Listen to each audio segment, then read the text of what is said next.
We've all grown up hearing about popular urban legends like the one about the killer in the back seat who slaughters his victims, or the licked hand legend.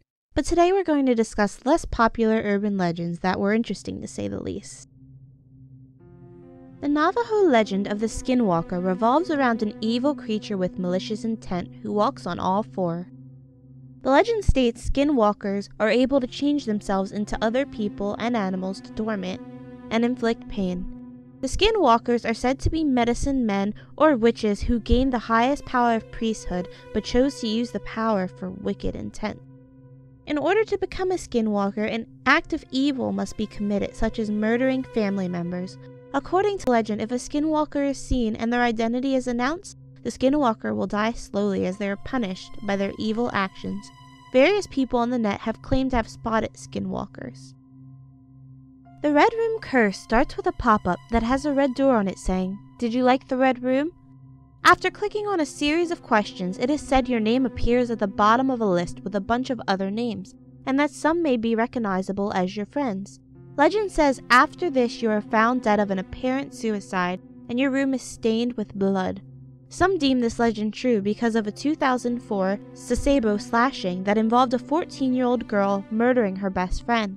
After the case was investigated, the #1 bookmark on the girl who committed the murder's laptop was Red Room Video. Could this legend be more than just a legend?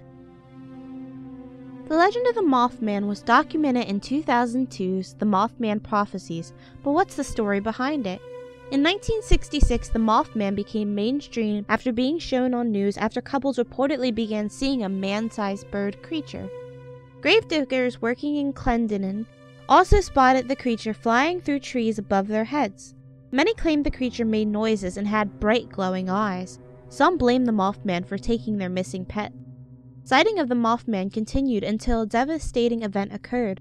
On December 15, 1967, on the Silver Bridge, a bridge that connected Point Pleasant, West Virginia, and the Gallipolis, collapsed due to the defect in one of the eye-bar links that caused the side to crack. The collapsed bridge killed 46 people.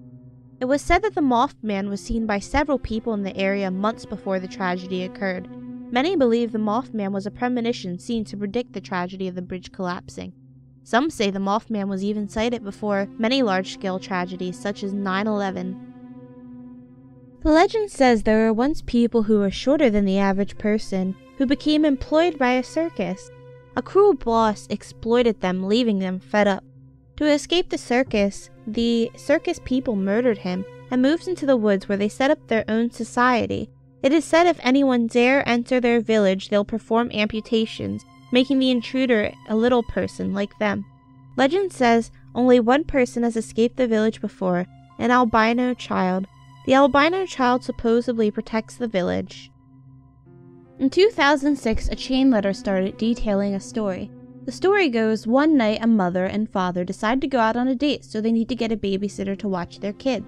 The babysitter gets bored and decides to watch TV. The only cable TV is in the parents' room because the children aren't allowed to watch cable television to prevent them from watching junk. So the babysitter calls the parents to get permission, and after they agree, she asks if she can cover up the creepy clown statue because it's scaring her.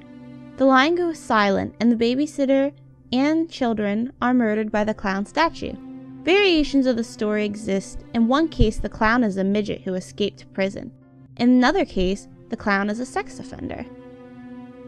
Legend says there was once a beautiful woman named Maria. As revenge for her husband leaving her, Maria drowns her children and then herself. When she winds up at the gates of heaven, she is challenged about the whereabouts of her children, unable to enter the afterlife. As punishment, Maria wanders the rest of eternity searching for her children. It is said that wandering children who resemble Maria's will be drowned so that she can take them in place of her own. If the wails of La Llorona are heard, it is said that you are marked for death unless you can escape her cries. Thank you so much for watching this video. If you enjoyed, please subscribe for more content.